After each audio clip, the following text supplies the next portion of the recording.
Thierry Lhermitte, né le 24 novembre 1952 à Boulogne-Billancourt, a fêté ses 72 ans avec une vie et un parcours artistique marqués par la gloire et le silence. Il est reconnu comme l'une des figures les plus marquantes du cinéma et du théâtre français, un artiste talentueux à la carrière diversifiée, allant du métier d'acteur au théâtre, en passant par la production. Mais derrière cette lumière éclatante, Thierry porte encore en lui une tristesse indicible, des silences liés à la santé, à l'amour, au mariage et même des moments sombres et intimes qu'il partage rarement. À 72 ans, il s'est progressivement confié, admettant que ce sont ces pertes et cette tristesse qui ont contribué à forger un Thierry Lhermitte profond, à la fois fort et fragile intérieurement. La vie de Thierry Lhermitte est liée à l'art depuis son plus jeune âge. Il est célèbre pour avoir été l'un des membres fondateurs de la légendaire troupe comique Le Splendid, qui a ensuite réuni de nombreux grands noms du cinéma français. Le succès, lui, est venu très tôt grâce à des pièces et des films populaires comme Les Bronzés ou Le Père Noël est une ordure, faisant de lui une icône de la comédie française. Mais cette aura trop rapide a parfois laissé Thierry seul.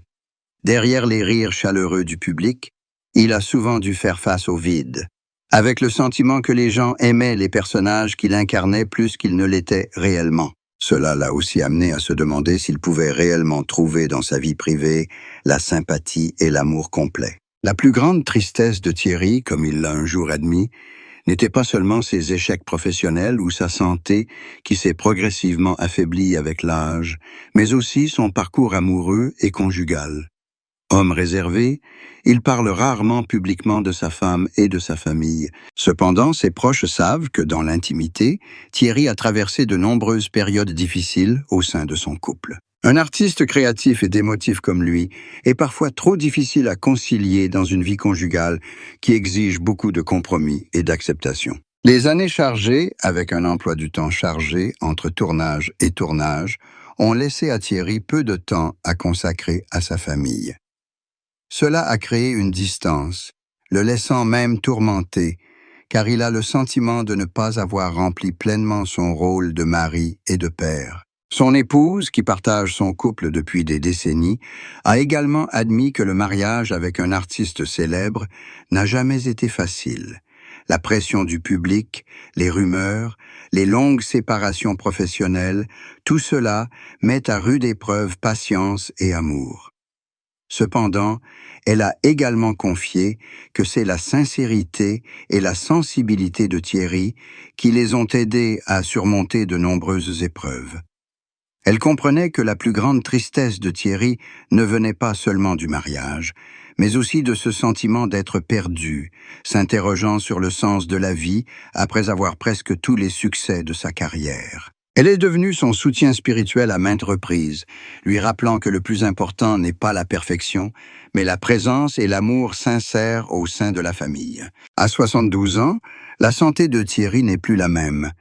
Il a connu de nombreux problèmes liés à l'âge, l'obligeant parfois à interrompre temporairement son activité artistique pour se concentrer sur son traitement. C'est à cette époque qu'il a pris conscience de la fragilité de la vie humaine et de l'importance des valeurs spirituelles. Il a admis que la maladie et la faiblesse physique étaient parmi ses plus grandes souffrances, car elles le forçaient à affronter ses propres limites. L'artiste, autrefois dominant sur scène et devenu un personnage vibrant, doit aujourd'hui accepter que son corps n'est plus aussi fort qu'avant. Mais en même temps, il a aussi appris à se calmer, à savourer chaque instant avec sa femme, ses enfants et ses amis proches. Sa famille, et plus particulièrement ses enfants, a dit un jour que la tristesse de Thierry n'était pas seulement un fardeau, mais aussi une part de lui-même qui le rendait plus profond et plus proche. Ils comprennent que derrière l'image d'un artiste talentueux et célèbre se cache un père et un mari qui aspirent toujours à la paix et à l'amour simple. Ses enfants ont confié un jour qu'ils trouvaient leur père parfois trop strict avec lui-même, se reprochant constamment de ne pas parvenir à concilier travail et famille. Mais en même temps, ils admirent aussi la façon dont il essaie toujours de se relever après chaque chute, la façon dont il n'abandonne jamais l'art même si son corps n'est plus aussi plein d'énergie qu'avant. Au cours de sa carrière, Thierry Lhermitte a également connu de nombreux échecs. Certains projets cinématographiques, pour lesquels il nourrissait de grandes attentes, ont été mal accueillis par le public, D'autres ont été jugés dérisoires par la critique par rapport à sa stature. Chacun de ces échecs a profondément inquiété Thierry, l'empêchant parfois de dormir, se demandant s'il parviendrait encore à conserver la même créativité et le même attrait qu'auparavant. Mais il a finalement pris son envol, trouvé de nouvelles voies, tenté d'autres rôles, comme producteur, réalisateur, ou participé à des projets de théâtre expérimental.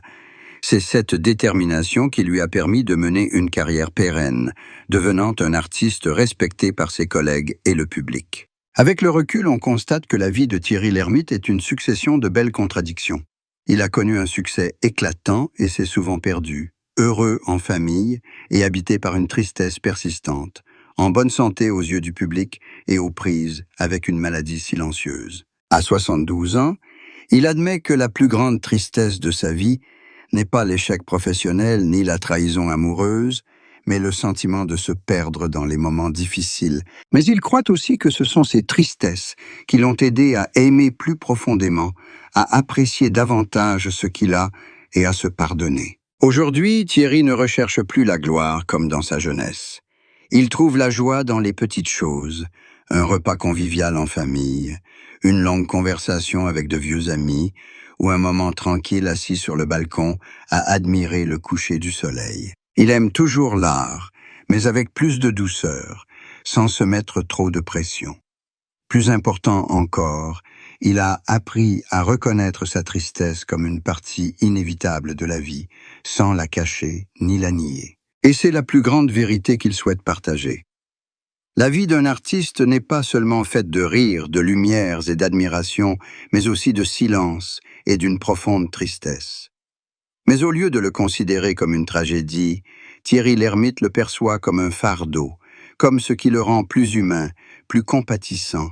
Et sa femme, sa compagne de toujours, a également déclaré que c'est grâce à ses tristesses que Thierry a appris à aimer et à chérir davantage sa famille, de sorte que malgré les hauts et les bas de la vie, il trouve toujours la lumière de l'amour dans l'obscurité de la tristesse. À 72 ans, Thierry Lhermitte ne suit plus le rythme effréné des stars comme dans sa jeunesse, mais il reste un visage dont le public français se souvient toujours avec respect et affection. Le public le voit non seulement comme un acteur talentueux au film mémorable, mais aussi comme une personne honnête, qui ose affronter ses propres recoins et partager la tristesse que beaucoup choisissent souvent de taire. C'est peut-être cette sincérité qui lui a permis de conserver une place particulière dans le cœur de ses fans, un lien qui naît non seulement de son talent artistique, mais aussi de sa personnalité. Aux yeux du public, Thierry n'est plus le jeune homme drôle et dynamique des années Le Splendide, mais un homme d'expérience qui a goûté à toutes les saveurs douces et amères de la vie.